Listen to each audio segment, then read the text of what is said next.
Hello, just waiting for Nicole to join.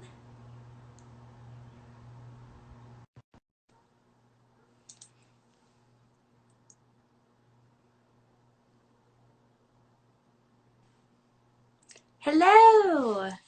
Oh, ooh, that's like extreme close up of I me. know, mine was like, it's so weird when you finally get divided into the boxes. You're like, oh, that's where my head's landing. Yeah, Okay. I'm like, ooh, perhaps I could adjust that back a little bit for you guys. When they Holy finally moly. Brady bunch you and you're like, let me get my head in the right I square. know. You're like, nobody needs to see that closely. No. Oh my goodness. Let me turn my volume up here too. How are you doing? Good. How are you? I'm good. Good. How was your week? It was hard. We'll talk about that. Oh. Oh, good. So we both have stories to share today. Yes. Yeah. We'll definitely get into that. I will show you though, my for somebody who is not crafty, I have found something I can do that uses my pipe cleaners for something other than just keeping hands busy during trainings. Yeah. One of our community members here in my neighborhood, actually where my daughter goes to school, is making masks for healthcare workers. So Yeah. like folks that work in like medical offices or in hospitals but aren't necessarily doctors, and they need the wire in pipe cleaners for some of the top and the bottom parts of the masks. Oh, I guess not. Oh. You can see, but yeah. Yeah. So Get not up here. Down here. this is why they don't let me be in charge of the whole project, but they let me do pieces of it. So literally, I'm going through and cutting my pipe cleaners into 5.5 inch pieces and then bending the ends so that they're not sharp and so that people can use them to turn How them cool into. is that? I never even would have thought of that's a great like a structural piece to help protect the face. Yeah, I think people are just getting really creative right now because I love they that. they need to. Yeah. So yeah, that's kind of interesting. But yeah, it's a little bit of chaos. We were trying to figure out like the right length to do it at. Yeah. So we'll see. I have a bag of like 250 of them. That's a lot of pipe cleaners, Jen. That A is a lot. lot of pipe cleaners. A lot of pipe cleaners. So we'll see. I told her I may deliver them to her in batches because I'm not sure I can sit and do all 250 at once. Right. But yeah, actually ended up being kind of a cool way to keep my like anxiety down. It gave me something to do when I wasn't really in like work mode, Yeah. but wanted to feel productive, like kind of like we were talking about last week. Yeah. So yeah, so interesting, but that's what we're doing. Cool. Or what I'm doing anyway. Like I can't seem to get the 2-year-old to do it with me yet, but she needs to Weird. learn. Weird So, that your 2-year-old isn't feeling like she wants to contribute in any productive way to any you project know, going we're gonna have a talk. We're gonna have a talk. on. So, yeah, how was your week? My week was okay. My week was okay. It was productive in not making money sort of way, but it was, I got a lot of projects done that are not projects that I've been dying to get done and get off my list. They were more like what felt good in the moment. And so it was, it was a very, hey, this feels good. This feels like something I want to do right now, as opposed to something I should be doing or have to do, or, I wasn't guilting myself into taking on any projects. It was just kind of, this is what I want to do right now. So it was a nice, it was a different pace this week. It was kind of weird. And what was weird is this week felt faster than the rest of them. So I Yeah. don't know if we're kind of now like settled a little bit into this is where we are until they tell us that we're not going to be here anymore sort of situation.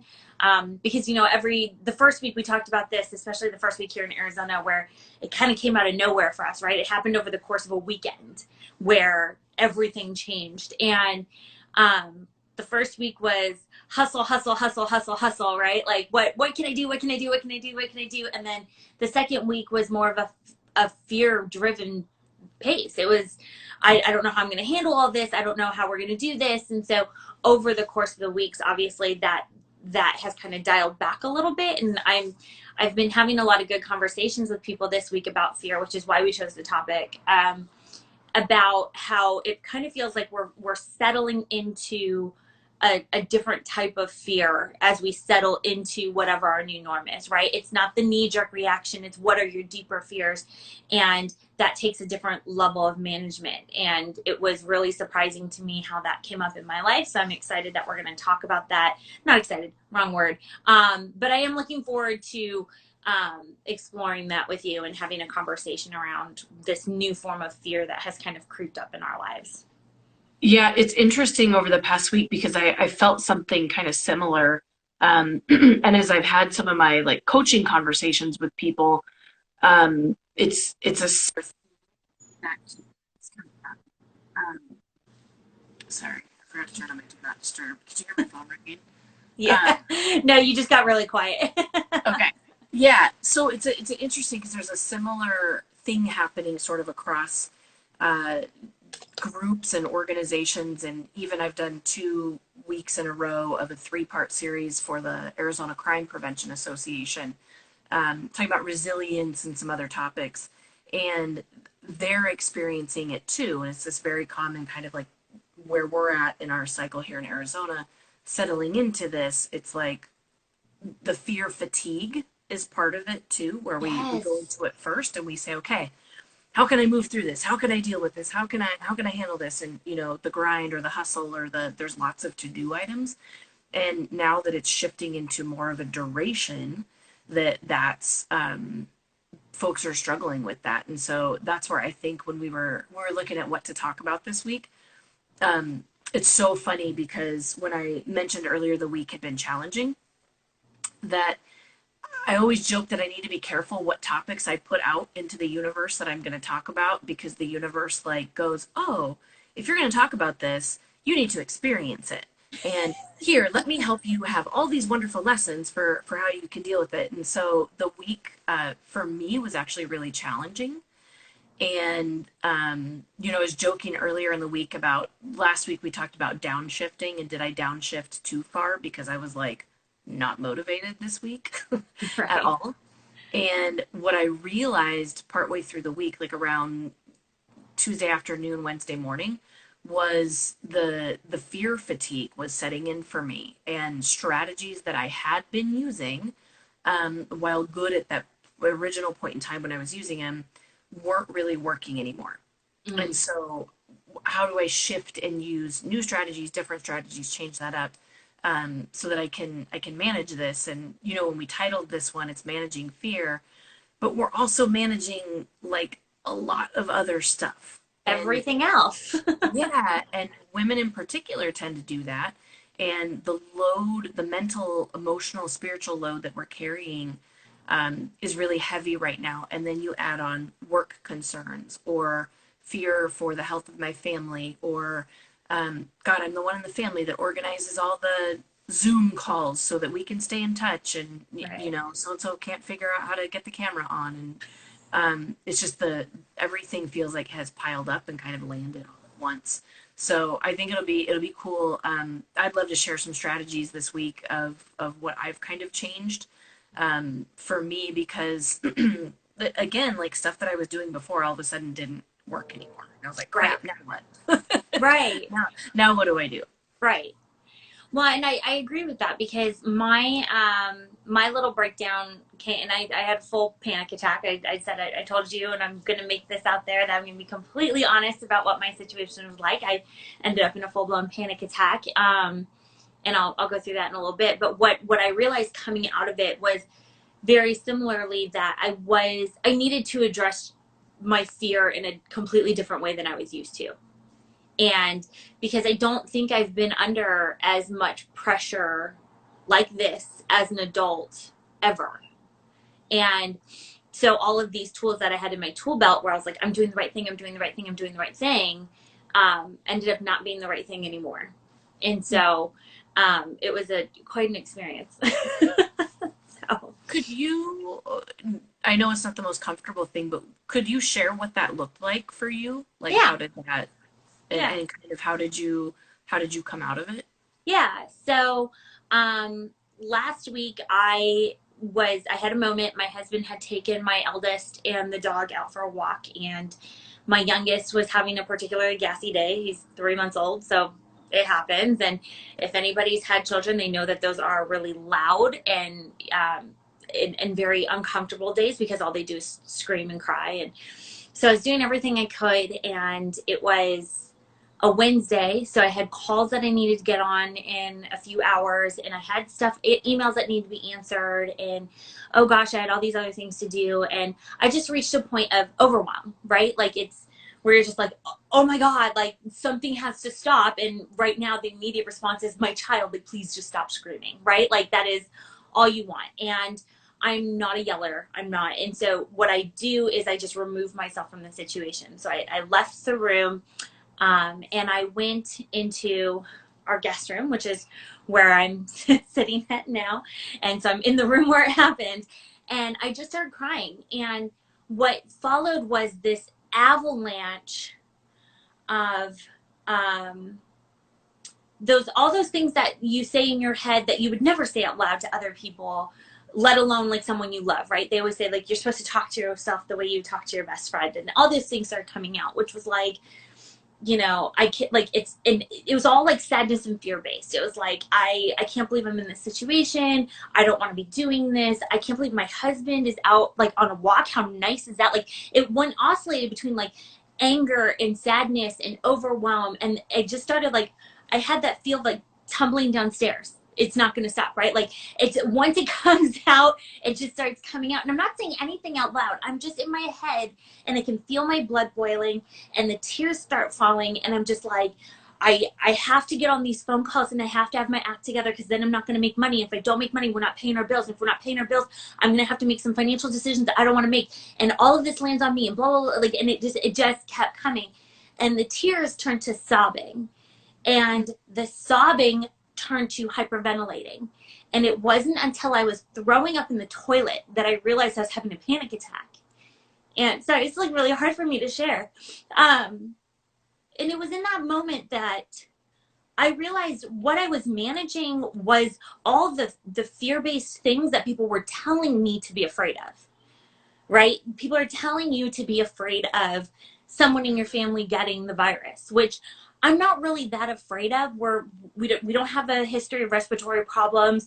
We're a very, very, you know, hygienically minded family. Like I'm not like a germaphobe, but like you know, I clean everything all the time. We have a financial net in place. So like my fear is just based on the fact that people are telling me to be afraid of losing everything. I have all the faith in the world with the people that I work with, so that I know my business is going to be stable, because I know everybody else is going to be stable too. They may not have that faith for themselves, but I have it for them. And what I was realizing is I was ignoring my true fear. And a few years ago, a friend gave me this phrase, and it was such a beautiful phrase, and it was so welcome at the time in my life. And it was, you know, we visit sadness, but we don't unpack. And over the years, I've applied that to basically any emotion that is undesirable, right? So you sit with anger, but you don't unpack there, right? You don't live in a place of anger. You sit with disappointment, but you don't unpack. And what I realized was I wasn't even allowing myself to visit with fear. I was skipping over from realizing I was having a fear reaction and implementing a solution. Yeah. I wasn't allowing myself to just sit with my fear, figure out what my real fear was, and then implement the right solution for it. Yeah. So all of these things I've been doing have been going from, okay, well, I don't want to lose my house, so I'm going to just work, right? Or I don't want my kids to get sick, so I'm just going to sanitize, right? And so the panic attack came from a place where I wasn't managing my true fear. Yeah. And so I texted my husband at the end of my panic attack, and I was like, I'm having a panic attack. I need you to come home. And he's like, on my way. And my wonderful husband walks in the door, says, what do you need? And I said, I just need a moment to myself. I just need to be alone, and I need to sit, and I just need to think. And I actually crawled into my safe space, which is my bathtub. And I allowed myself to continue to have that experience, but not from a place of anger or a place of sadness, and to stop using those phrases like, I don't want to do this, I don't like, like, this is my reality. So I sat with, this is my reality, what am I actually afraid of? And I basically audited my life, and I said, I'm not worried about my kids. Like, we hardly go out as it is. Like, everybody knows I work from home. Like, I'm not going anywhere. Like, and I went through and I was like, financially, we're actually very good, and I went through the list and I was like, what is it? What am I reacting to? And I finally landed on the true place. And again, I might cry because this is very personal to me, is I didn't want our current situation to negatively impact the stability of my marriage. I've seen it happen for so many people where you get tested in these times and you fail the test. And I didn't want that to happen for us. And I needed to ask something of my husband, and I worried that it would somehow negatively impact our ability to move forward in a way where we continue to be partners. And amazingly enough, I went to my husband and I said, I need to have a very uncomfortable conversation with you. This is where everything is stemming from, and I just need to ask you one thing. And he was like, okay. And I was like, every weekday from 8 a.m. to 12 p.m., can you just take the boys? And he's like, that's it? And on my end, I am like, I don't want him to feel like his time is not as valuable. I don't want him to feel like he's running daddy daycare. I don't want him to feel like this all rests on him. And in his mind, he's like, that's what I have to do so that your business can keep running, that you don't feel like you are providing a lesser service for your business, and that you still feel like you're being a good mom and a good wife. And he's like, I get it. Two questions for you. Number one, had that fear even been on your radar anywhere? No. Okay. Number two, when you asked him that question, and his immediate response was like, yeah, no problem. What did you learn from that? That is such a great question, because what I learned in that moment was the first thing that I started off with is that I was trying to manage fear using outputs, right? So I was saying, like, these are all the things that people are telling me to be afraid of. And something was unsettling and I wasn't actually addressing it because I wasn't sitting with my own fear, right? So I wasn't addressing what was immediately right for me. The other is that a way of managing fear is saying it out loud.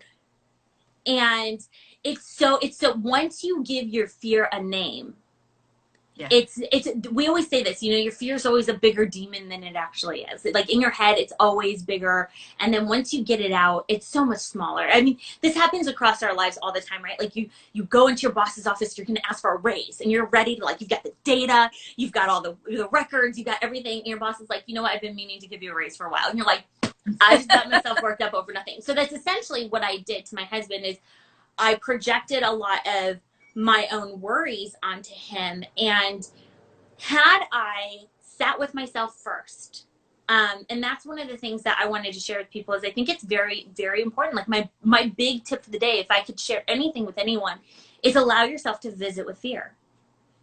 And allow yourself to visit from an authentic place. So whether that's meditating, sitting in your bathtub, or like going for a run, having a conversation with a loved one, allow yourself to have that uncomfortable conversation, because what's going to unearth is what your real fears are, as opposed to, sitting with all these outputs and having knee-jerk reactions that make you feel like you're in control, because really it's not getting down to what actually makes you feel good. Right. And so that's, the great thing is I had that conversation. I asked for something that was very clear. Like, I knew what I needed to address the fear, both to make myself feel good, because I am managing everything else right now. There's a great instability, not instability, that's not the right word. There's a great change in balance in my marriage right now. My husband's a full-time student, and so the pressures on him are lesser than they are for me right now. I mean, 2 years ago, it was completely the other direction. So, just right now, I'm carrying this super heavy weight, and I wasn't allowing myself to just address that in a way that was authentic for our marriage. Um, and it was amazing that like once it came out, it was like, oh, oh okay. You're like, oh, that's what's going But on. like ever since that happened, and ever since we had this conversation, and I was able to be super clear about what I needed to actually manage my fear, because I still have those other fears, right? Like of a lesser account, I still worry about my marriage a little bit, because you never know what's going to happen. You never know what's going to cause things to crack. But it's so much lesser now because I'm managing from a place where I actually feel like I'm doing something to address that piece. Whereas everything was just addressing the stuff around it. It wasn't actually addressing the problem. And ever since then, I've felt better. That's so great.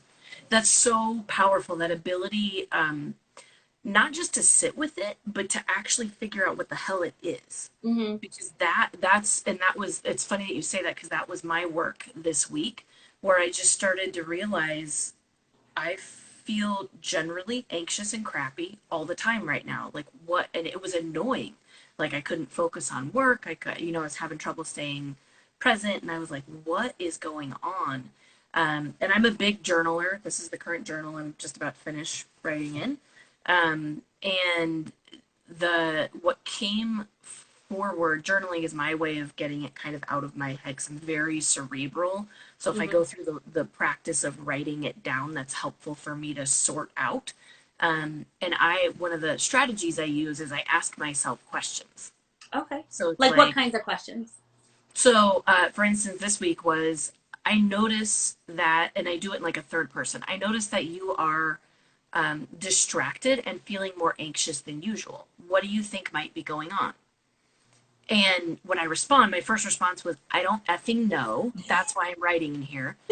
And then I like that you're like slightly insubordinate to yourself. it works for me. So it's a strategy. It's like my inner voice.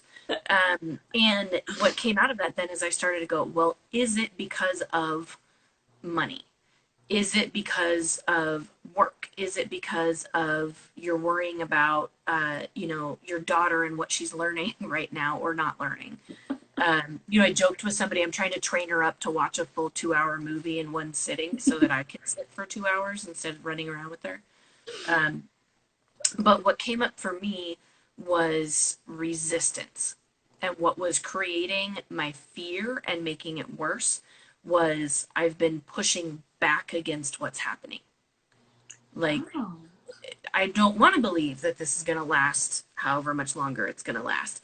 I don't want to believe that my revenue stream looks the way that it does right now. So I'm going to ignore that, like you were kind of doing. Like, I'm going to push that to the side, and I'm going to double down and work harder because I'm worried about this. And so it wasn't even any one thing in particular, but it was more my mindset of trying to not necessarily not pretend that it's pretend it's not happening right now, Right. but to minimize what was happening. I was like resisting it through minimizing its impact.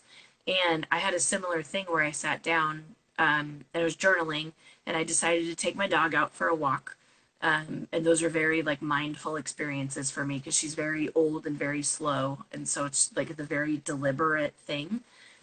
And on the walk, I just went, this is really hard. This really sucks. There's a lot more pain here than I realized. Then I allowed myself to sit with it and to feel it. And it's gotten me a little bit back on track, but it really put me into a space of going, you know what, I don't really feel great about doing this right now. What else could I do instead? And so a couple of my strategies, number one is questioning my own level of importance that I'm putting on things right now. Oh. Whether it's the to-do list, whether it's about how bad I feel, whether it's about that I should or shouldn't shower. I'm glad this was live today, because it might be the first time in like a couple days that this happened. So same here. Yeah, so that was a good thing. And then I've started to look at, from my toolbox of strategies, what works for me now. in this space. So I'm a big, huge one on pinpointing your power phrase. Oh, So right. like not necessarily a mantra, but like triage, like what needs to move me from here to there. And I was on a group meditation call. It's like a 30-minute meditation that my friend Marion Mellon runs. She's here on Instagram, and she's a Zen coach. And so Marion's like pulling out all the stops right now, and she hosted this group meditation. And one of the pieces of advice she was giving us as she was coaching us through it was the pause is the practice. That was the phrase she kept saying. And she was referring to the pause in between breaths. So when we inhale, like, and then hold it at the top and like let that pressure build and let that expand in our chest and our bellies. And then before we exhale, that like discomfort. And she kept saying the pause is the practice. And that's become my new power phrase right now because I don't like the pause naturally. Right. You know this. I like to do. I want to execute. I want to produce. I want to do stuff. I want to go places and be the thing and see the things. And right now, the lessons I'm working on and choosing to work on right now, it's all about the pause. And how do I sit in the pause? How do I build that self-awareness in the pause? And how do I ultimately make that something useful in those terms rather than trying to like overproduce right now in this minute and like grind. So that the having the power phrase and then alleviating some of the resistance and moving into trying to radically accept what is versus spending my day, I wish it wasn't like this. I wish, because that's where that anxiety comes. That's what I was noticing too. Is I actually stopped using the phrase with myself, and I actually turned to my husband and said, "We can't say this anymore." We were both saying out loud to each other, not in front of our children, like, "I never wanted to be a stay-at-home parent." Right? Well, the reality is, right now we are. Yes. And so it's like that's a form of resistance to continue to talk about what you don't want to do. Right? It's a very if you picture yourself as a teenager stomping their foot on the floor and saying, "I don't want to do this." Like, well, the reality is that you're just throwing a temper tantrum, right? Yeah. That was me. That was basically me the first part of this week. And I think there's something to be said going through that, right? Like, I also had my own version of a temper tantrum when I went into my guest room and sobbed and brought myself into a panic attack. And so I think there's something to be said to allow yourself to move through it, hopefully without bringing yourself to a breaking point like I did, right? Yeah.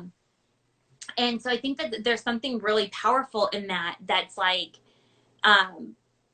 I said, like, whether you're saying like allow yourself to experience it, or I'm saying allow yourself to visit with it, like allow yourself to approach the fear in a I don't know why I keep picturing Harry Potter when I say this. Do you remember the tale that they tell? Or you're not a Harry Potter fan, are you? No. Well, for those who translate. For those who are Harry Potter fans, there is that tale of the three brothers that actually is the whole point of the entire series. And at the end of it, they say like he greeted death as an old friend. And I've been thinking about that lately, is like, what if I greeted fear as a friend? Yes. And I sat down with it and I said, what are you trying to tell me right now? And approaching fear with compassion and openness, rather than trying to be like, "That's scary, I don't want to go there." Like, right? Like, I'm just going to skip over this and do what feels good and what helps me feel like I'm in control and all that sort of stuff. And this week, twice, and it's funny because you posted about it on Facebook on your personal account too. And so I thought it was very interesting. So it came at me from 3 different directions, but to the same source. The phrase "do the right" or "do the next right thing" has come up for me. Once in Glennon Doyle's book Untamed. Yes. And in Frozen 2. Yes. I've been watching it this week.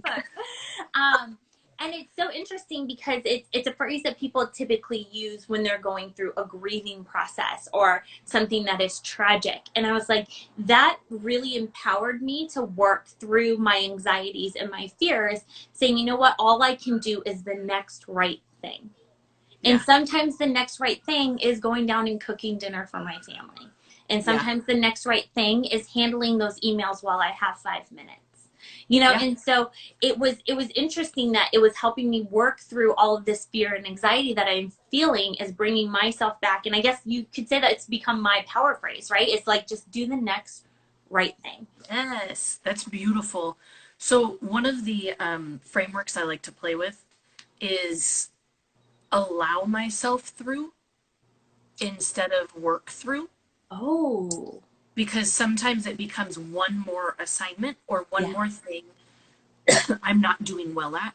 Like, ugh, I need to work through this so that I can, and that manifests for me in a like a controlling way. So can I allow myself through this? And sometimes that helps give me the space. If anybody struggles with like that self-judgment thing like I do, that can be really helpful too. Well, and that's really powerful. Like, just, it's so funny how, like, if you change one word, it changes your experience, right? So, like, I stole your word from a few weeks ago, and I started playing in different spaces. And it feels less like I can fail, right? Yeah. If I'm playing in something, it's just I'm exploring it. And it's not exploring like, oh, I'm feeling it out. It's like more like, I'm going to play with this and see how it feels. And it automatically feels more positive when you say you're going Yeah. to play with something, right? Yeah. So you touched on asking fear what it has for you, and that's actually a really powerful strategy. And there's a couple different ways to do that. One is obviously journaling, or going back and forth and saying, you write yourself a letter from your fear. And so it says, "Dear fear, I want to know what you want to tell me." And then it says, "Dear Nicole, here's what I want you to know." And see what comes out. And then at the end of it, you can do like an exchange back and forth, or you can type it or whatever. And you can say, "Thank you. I got this. Will you please keep your voice down?" Oh, I like that. And it puts it like, you honor what it has to tell you, you hear it, but it also doesn't need to live like right next to your ear all day long. There's a version of that, Martha Beck, who I'm obsessed with. She's amazing, but Martha's been a really important guiding light for me, her practices. And the one that she has is, you imagine it as an animal, and then you just see how it manifests in the same thing, like, what do you need me to know? And then you ask it to please step aside.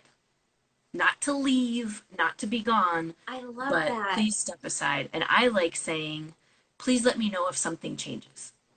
But if you've already told me, consider it heard." Interesting. And it like quiets that voice down a little bit. So that's a cool one to I kind of love. play with. And it's funny, when I did the animal meditation, and I was like, 'cause, I do love to meditate. Yeah. And I was trying to figure out what my fear looked like, and I was like, dude, it's gonna be like the Gorgon from Stranger Things, or the demigod, whatever. It's gonna be this like 9-headed Hydra, whatever. And it was a little tiny scared mouse, is what it looked like. You're like, oh, you're precious. And that was my reaction too, was like, holy shit, you've been taking up this much space in my brain, and you're this big. The little Like, mouse with a megaphone. yeah, right. But that's when I you said earlier, when you say it out loud and you voice it, or when I write it or I tell somebody about it, it's, I get this vision of it like pulling sunshine into a dark room, and then it's not dark anymore, and that helps you kind of get back on track for moving forward. So anyways, so those I are really cool. I love that. And I love the idea of visualization. And I was hesitant to share this because it seems so like honky.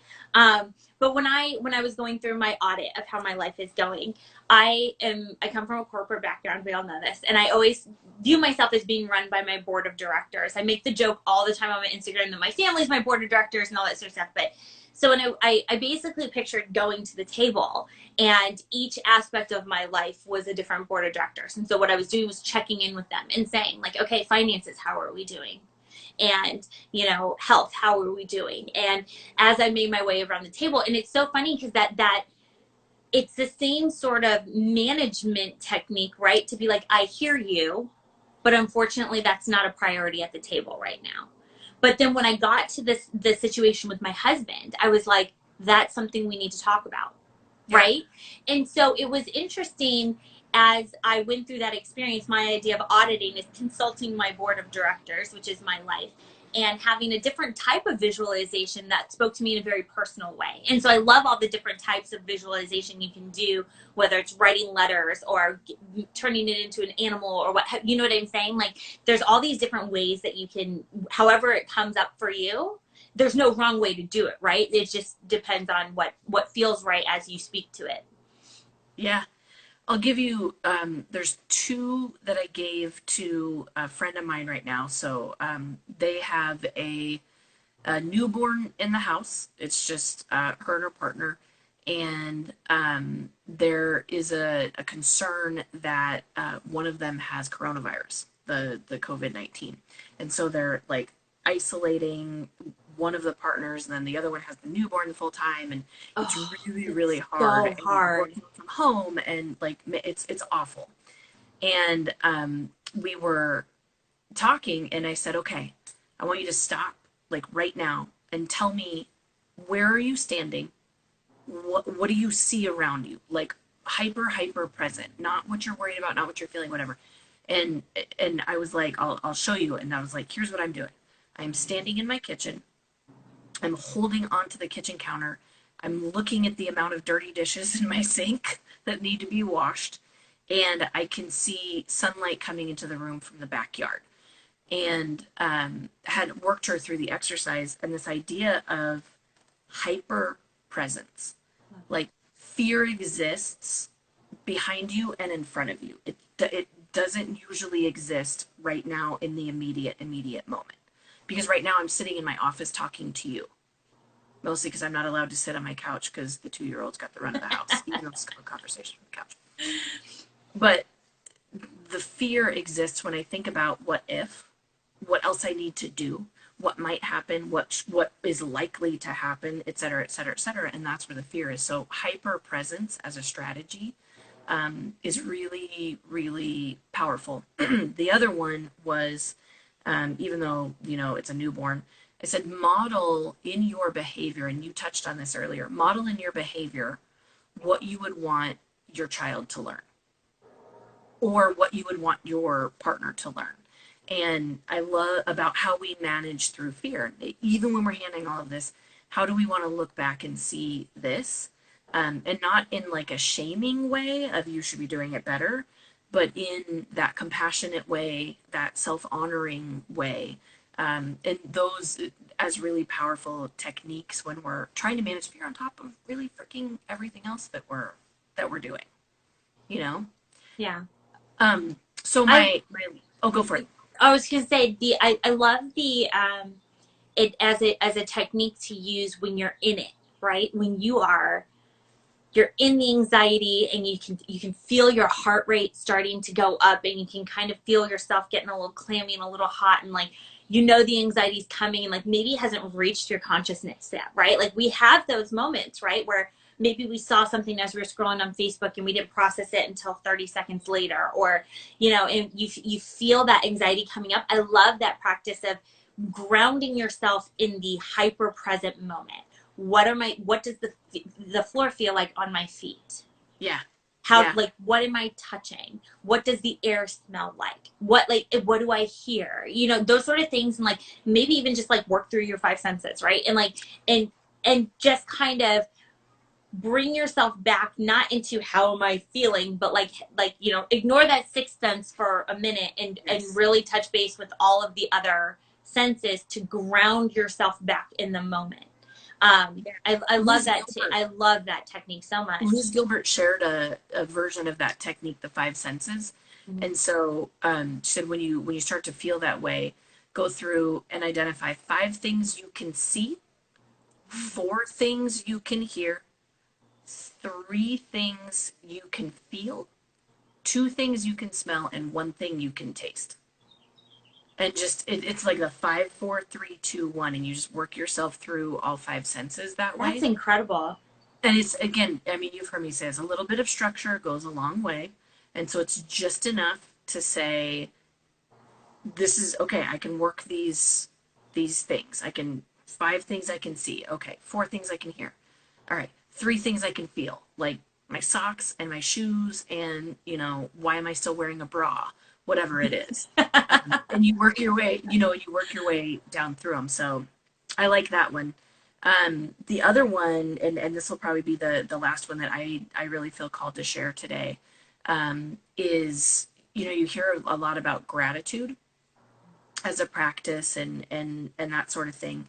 And I've been gratitude is there. I've been searching for delight.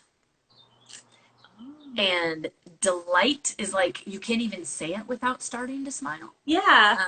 And so above and beyond what I'm grateful for, though that's part of a daily practice for me, where do I find delight in my days, and like actively trying to recognize it, even if it's something stupid that makes me giggle, or you know man, that extra like 30 seconds in the shower this afternoon when I was running around trying to get ready for this broadcast, like that felt great. Yeah. You know what it was? Or that I went for that 4th cup of coffee and I didn't regret it at all. I savored the hell out of it. It was delightful. So yeah, so This that like just makes me happy just hearing it. Like it's such a different spin. I mean, it's we're always coached to come from a place of gratitude, and I don't know about you, but occasionally I know it's supposed to be like permissive, but I'll like sit down in my journal and be like, I can't think of anything I'm like overly grateful for. I mean, I'm grateful for my life, but I love the idea of just selecting small things that delighted me or brought me just an extra sense of joy. Joy's my big word. And bringing me just an extra sense of joy for the day, right? And I love that. That's definitely one that I'll be using myself. I love that. cool. So we have like some really solid tips for this, like to just, and I love because none of them are anything that's an over investment in time, or I mean, there's an emotional investment if you're going to visit with fear and give it a name.